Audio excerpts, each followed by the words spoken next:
Having safely dropped Tilly off at the airport, we dropped our washing off. Then we took the car to the fuel station, backwards and forwards about 6 times, to the dinghy, out to the boat, emptied the jugs, back to the fuel station to fill our diesel tanks. Then the next day we got data, pest control and some provisioning done so that we could head back out and adventure around some more of the island bays of Vava'u. Another gorgeous anchorage.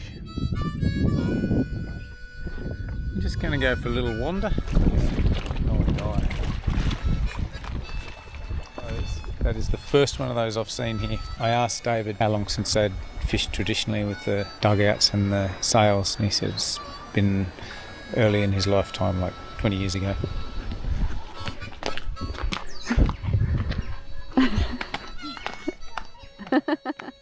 As we walked around this area, we found the place was really tidy. The kids were super friendly and had good English. There was also some great food gardens. It was a really nice community. Had a lot of fun wandering around here and engaging with the locals. After they call to Mataika to the Tonga. Okay. That sounds good. Yeah. Yep. You're on the film. What's your name? My name is Sarah. What's My your name is Samuel. Samuel. Samuel. What about Emma. Emma? Sarah, so. What's your name, mate? Inoki. Inoki. Yeah. Great to meet you, Inoki. Nice I'm to Samuel, meet you too. and this is Oh, Emma. yeah. You're growing vanilla beans? Yeah, growing vanilla beans. Yeah. Oh, you can smell it. Yeah. Now you can smell it. Yeah. It's coming out. You know? It's beautiful. Yes. Yeah, born here, then I moved to New Zealand. Okay. Stay there for like nearly 20 years. And then the cold got to you. And I'll come back again. I just wonder why I'm over there, like, you know, I can make money over here. But It's so nice here. Yeah, coming back and then, everything is... Are you from this village originally? Yeah. Born from This is home. Oh, cool. But just like, you know, original house was like just a leaf from a coconut they make in a house. That's how growing up, like I can still... That's how you It's remember. only our house, only our family got a band on this village. Yeah. Now it's everyone. Everyone. Yeah. See, the time has come, like, It's changed. yeah, change everything. Yeah, when I back from New Zealand, oh yeah, just a lot of change over here, like the road. Yeah. It's not used to be like this. It used to be like truck keep jumping from here all the way up. Yeah. What do you love most about Tonga? What's your favourite thing? Of course. Yeah, there's no place like home, eh? Like, Yeah. I've been to New Zealand, moved to Aussie, come back and go to America, then this is like Tonga's the best. You know, free country. It's like no rent. You know, like what I'm doing in overseas anyway. Like, True. Come back home and Yeah. but it's good to go overseas. I learn a lot. Yeah. Dinghy here, we go up through a slip yard to walk up the hill. Mount Hello. Talo. They're just working on platform. It's not finished yet. Oh, yeah. Good view. Great view. It's a great idea putting this here. Yeah. That's a good tourist initiative. It is. There's Norla down there. From this high up we could see all the different islands and bays that we'd been to around Vava'u. It was a pretty amazing spot to stand and take in all those places. Unreal.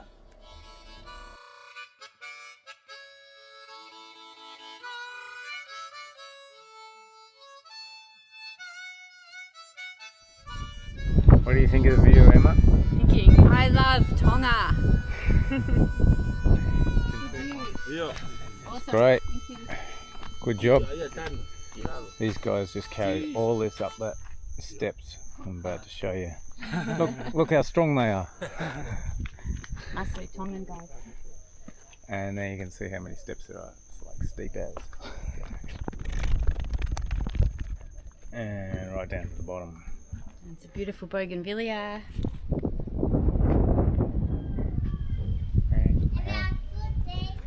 The local slip yard. I just got these hooks from the chandelier. So we can So last night, Emma, we had that beautiful walk around the local communities. There was probably, 3 little villages. What were your impressions of that? Oh, for me, it's the kids. I love how open and warm and friendly they are. And they're so willing to engage adults just with big smiles. They say hello. They're outside. They're running around. They're playing old-fashioned games. You can tell. You see them chasing after each other with sort of sticks and splashing around in mud and playing with the animals. And they come running up and they go, "Hello, what's your name?" And there's just that willingness and that openness to engage. And they're not after anything. They're happy. It's just, I feel like, in some ways, that's what our communities at home lack a little bit. Just kids outside playing, being kids off screens, in nature. Yeah. And just that ability to be able to look another human being in the eye, even though we obviously are different from them, and engage in conversation. They seem to be really keen to practice their English as well. It's like the little kids who are learning at school, some of them have exceptionally good English for their age. Just anchored in this beautiful spot between this little village, bay. Crystal clear water. It's quite shallow, only about 5 metres, 4.5 metres. And a little island just there.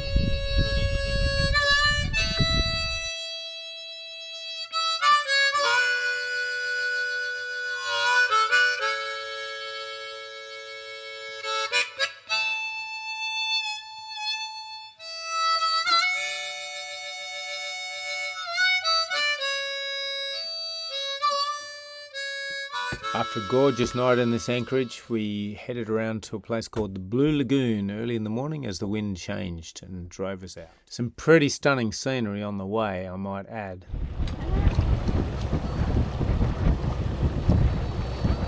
Turtle just there. Hello, fella.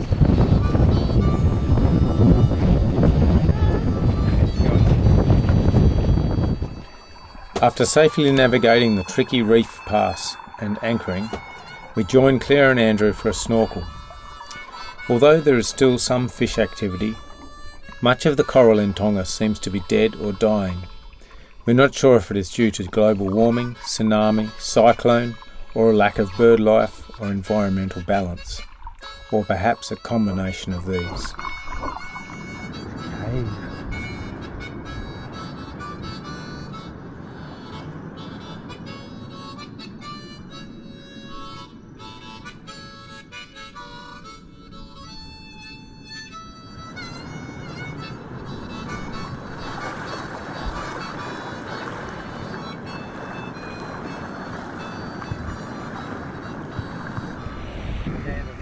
Definitely sandals. So, Andrew, you're a bit of a collector. Well, I'm a collector of combs, sandals, or flip-flops, whatever term you prefer to choose. And this is just a collection from this little beach here. That's from just this beach. Yep. Took you how long to find that many? 10 minutes. 10 minutes. Yeah. People, hold on to your thongs. All That's right. Stop hold on to your throwing thongs. them away. Yeah. We just had to start rowing because it's very shallow here on the reef. The boat ahead of us had trouble. They had to stop. Another cave. A volcanic pocket. A volcanic pocket with an indoor garden. How about that? Don't pull that, that pulls the whole roof down.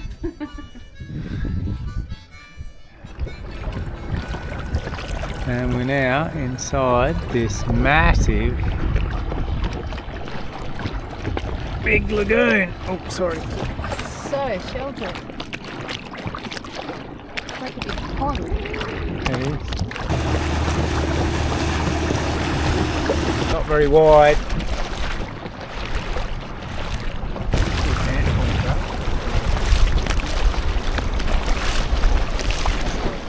This pass turned out to only be about 20 metres across. Very narrow, very hairy.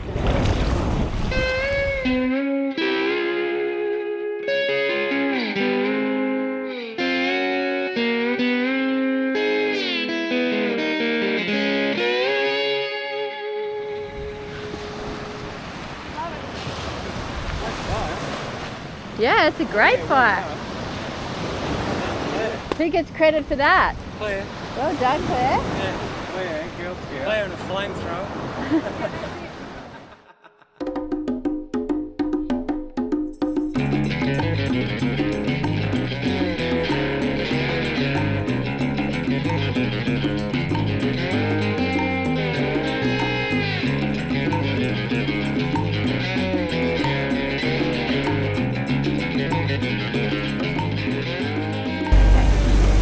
We're leaving paradise. Over there.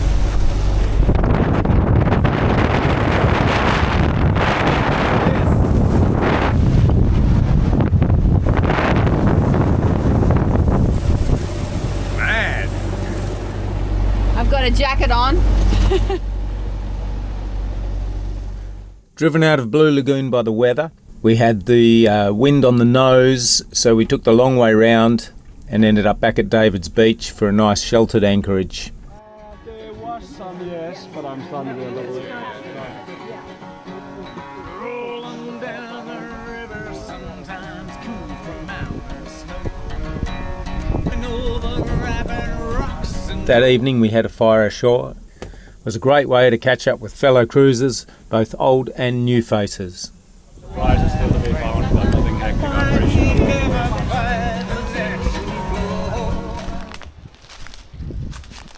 We're going in search of an old hotel.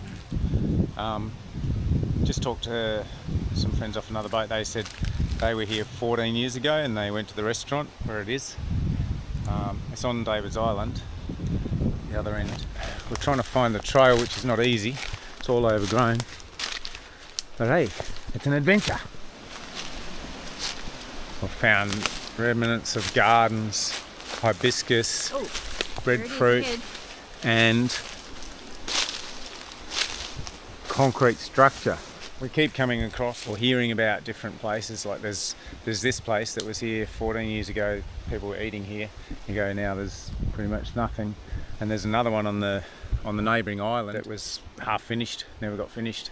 There's a hotel in Vava'u that was built and then COVID hit and end of that story. It's sort of never got completed. So there's quite a lot of that attempt to get things off the ground and or businesses that just haven't been able to make. Kind of spooky, isn't it?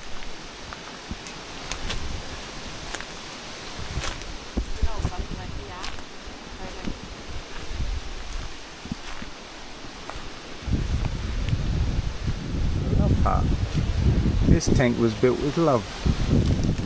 Found the steps to the track. Oh wow. Back at the beach, and this is the entrance. And there's the remnants of the old jetties right there. We can see it now, protruding out. Oh. Well, we just had this crazy experience. The anchorage we're in this afternoon, a big catamaran. She's like 60 feet or something. Big. It's big, really big. Came in and anchored near us. And it got dark, and we were just sitting down having dinner, and then I got up to move the boom across it, and suddenly there's this catamaran just coming toward us, side on, like, it's going to hit us like that. And I'm screaming because I think they're going to hit us. I'm screaming. Finally, I think they heard and they managed to turn, but they still grazed along the side, bumped the side of Norla, and Emma had popped her head up. Yeah, well, there was a really big gust of wind. We're thinking it was probably well over 35. And I could hear Sam screaming. So I thought something horrible had happened. I thought he'd fallen over and couldn't get back on the boat. And then as I popped my head up outside the cabin, all I could see was this massive catamaran just bearing down on us. And I was and Sam yelled out, "Hold on!" I sort of braced for the impact. Because my thinking is if they hit us, it would knock us off our feet and end up with head damage or something. So it was a pretty scary moment. Luckily, it was not too bad. It could have been a whole lot worse. But it was a freaky moment. My heart is still a bit like up in the mouth. But they were good enough to come over after they'd re-anchored. They dragged anchor basically, and they'd had to move the boat, but they re-anchored, and then they've come over and had a chat and said, look, yeah, we'll have a look.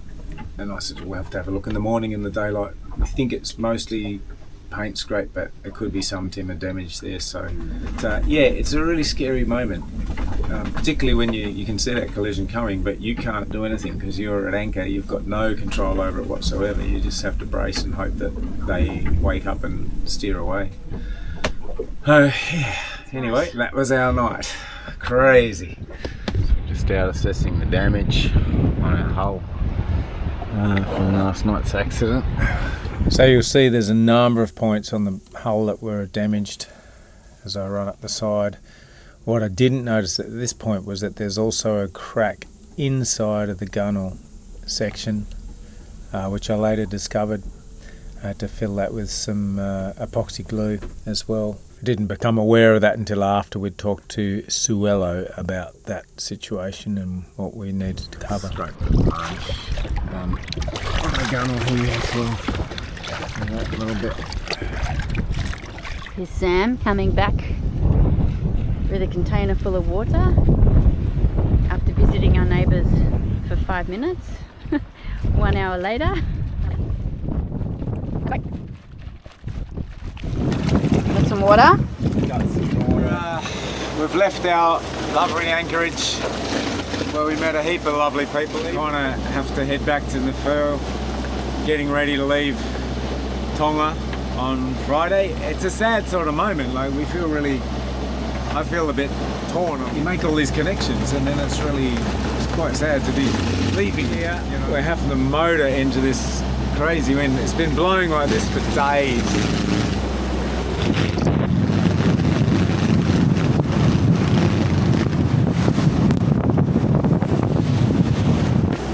Got about 24, 25 knots at the moment. Sorry about the splash on the screen, but I had to show you what it was doing. And our angle is no good for even getting a sail up just yet. We've just got to get out. There's a little island we've got to clear. We had to anchor last night in this spot. There was no moorings left anywhere. So Nefa was full of yachts. Quite crazy. And this morning I've got up to sand down the damage from the Vikings, who nearly rammed us badly but ended up grazing. Thankfully Doug had some paint on board, so he's given us some top coat. I'm just about to put a bit of primer sealer onto a couple of spots, and then it's a really fast drying primer, so then I'll be able to put a top coat on. Hopefully the top coat will dry. It takes 24 hours really to dry. Hopefully they'll be dry by the time we go tomorrow, because we're heading to Fiji in about 24 hours. Sapphire blue, what are you gonna do? Sapphire blue. Jordan, Bernie's daughter, and she's just dropped her phone somewhere down there. But luckily, we have Wombat, the free driver extraordinaire, who's gone in search of it. Will he find it? Big question on everybody's lips at the moment. Can you feel the suspense? Oh! Too deep? I went all the way down. It's deep. It's a mix of sand and rocks.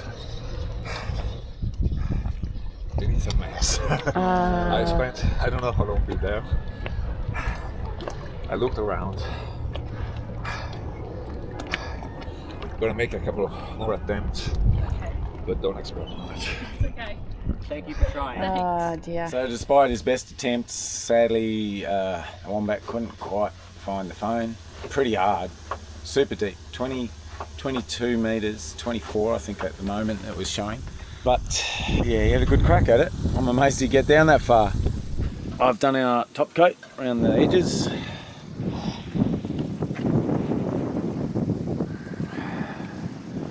These bits. Down there on the water lines, still getting splashed around again, which is a pain. There's not much I can do about it. For it. There's Sam cleaning the bottom of the boat. Scrub the whole hull. It's coming off easily. Yeah, good. With some elbow grease. Some of the things we have to deal with before we can do a crossing, obviously changing countries, so we've got to think about all the customs stuff. We have to do a clearing out from where we are, so we have to go, they want you to go into the wharf and tie up at the wharf, clear out, and then sail away from there. They did say we could anchor just off it because it's really difficult for our wooden boat to tie up against a big wharf. I've just scrubbed the bottom. That's another thing we like to do before we move countries, to try to reduce carrying any odd weeds or anything else with you. So giving it a bit of clean today. Check all the stuff down below as well. I like to have a good look at the rig where I can, but it's not been that long since I checked that over in Tonga, so I'm pretty happy with where that's set and how it's all working at the moment. We've got to work out how much food we're going to use on the passage. Just buy enough fresh for that, or make sure we've got some fresh fruit and a bit of veg, but mostly we cook everything up ready so that we can take it into the next country, because if it's fresh food they won't let you take stuff in. Things like honey, we can't take honey into Fiji, you couldn't take it into New Zealand, Tonga, so on it goes. So I've just made a big salad. Emma's cooked up 2 different dishes. She's cooked a big dish there and another curry that we had for dinner last night, but we've also got a heap of that in the fridge. So we've basically got meals for about 3 or 4 days ready to go. So that's easy when you're on watch, when we're travelling. It's just so much easier just to grab something out of the fridge, heat it up, eat it. And yeah, then we've got forms to fill out. We've advanced notice of arrival form. We've got to photocopy, or we've got to copy that, digitise it. Now we've filled it all out. There's 13 pages of information we've got to fill out.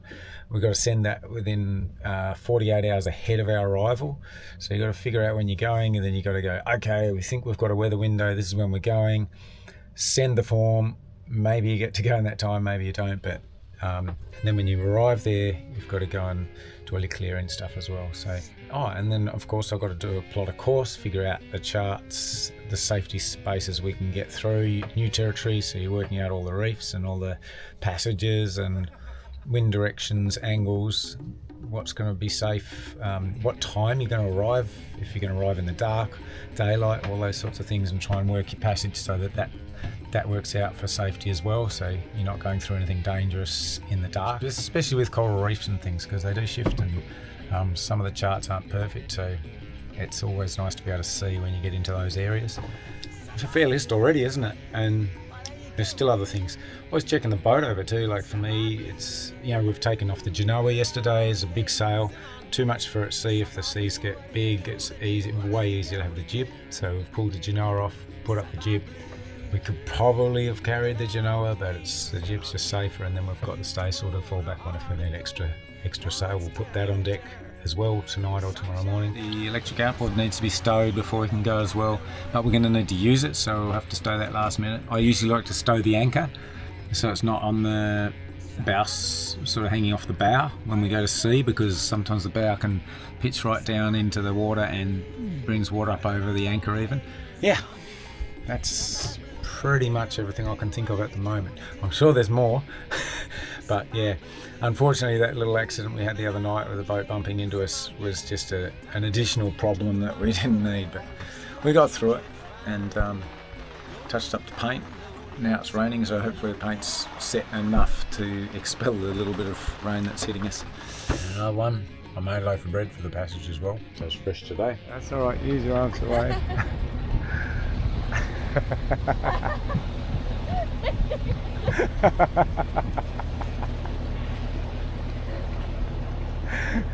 So we are leaving. We're just saying goodbye to our good friends Zanzibar, who've loaned us some cash so we can clear into Fiji without having to go to the bank.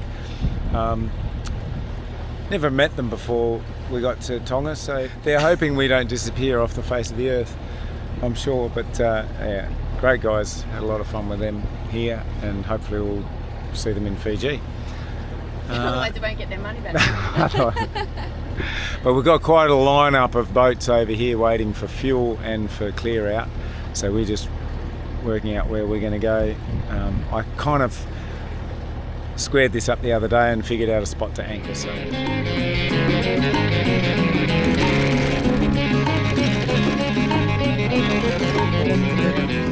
But that wharf is awful. Clearing out.